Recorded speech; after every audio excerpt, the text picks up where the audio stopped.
I've heard the last kind word. The entire alphabet of compassion has been swallowed by the sea. The grammar, the syntax, the diacritical scars of love.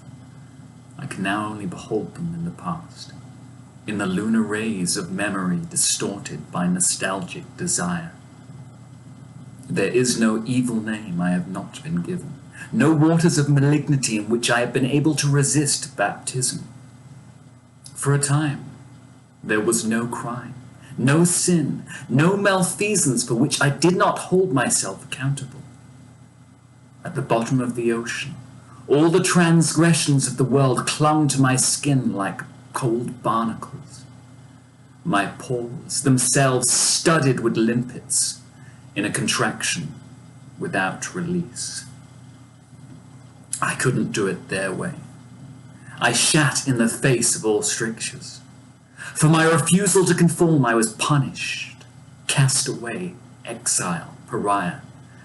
However you choose to label a piece that cannot fit. I have heard my last kind word. From the vantage point of youth, it was easy to believe in the power of my own rebellion. Every outrageous hope justified, my ability to shatter ancient systems assured. But those ancient systems shattered me.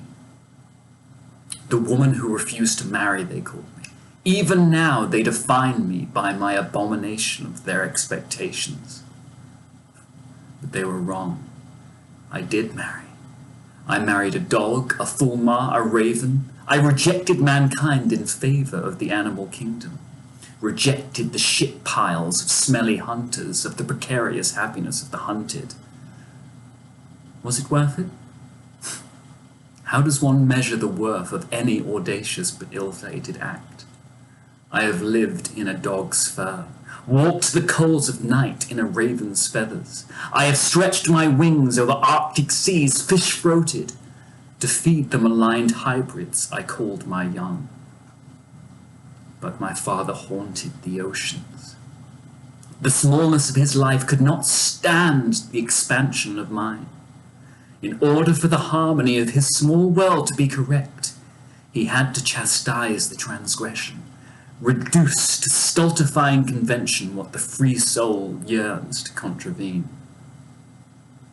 He was not prepared to face the wrath of nature. Man has his law, nature hers. He sought to take me away from my former husband, stole me from the nest in which countless eggs had hatched. He thought himself so superior as he rode off in his kayak, the king who has tightened the worrisome limits of his kingdom.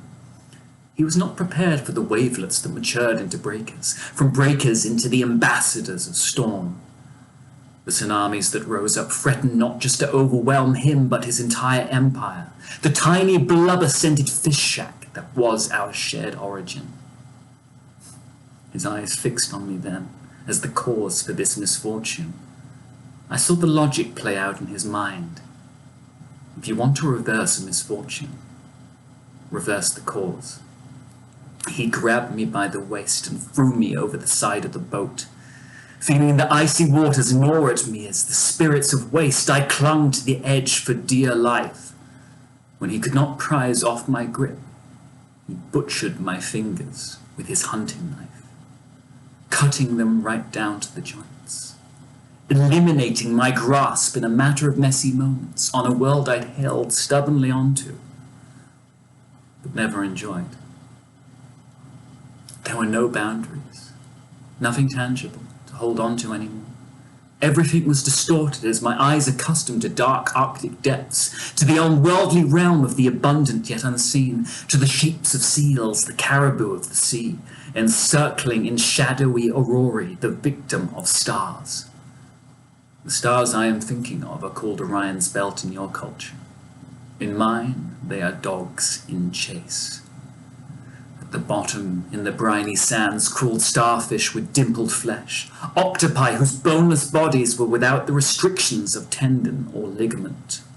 My hair, once so beautiful, was laced with barnacles and bladderwrack, a place for anemones to embroider themselves, for crustaceans to seek new shells.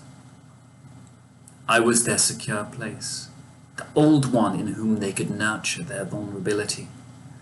If to the humans I was the bad old woman of the sea, to them I was mother, nursemaid, creatrix, the mediator between them and the hooks and spears of hunters.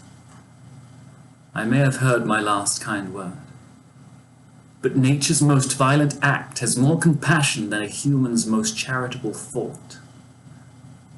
I will collect their sins for them, hoard all their injustice. In the end, they will all return to me. And it is I who will show them how a kind word ought to be spoken.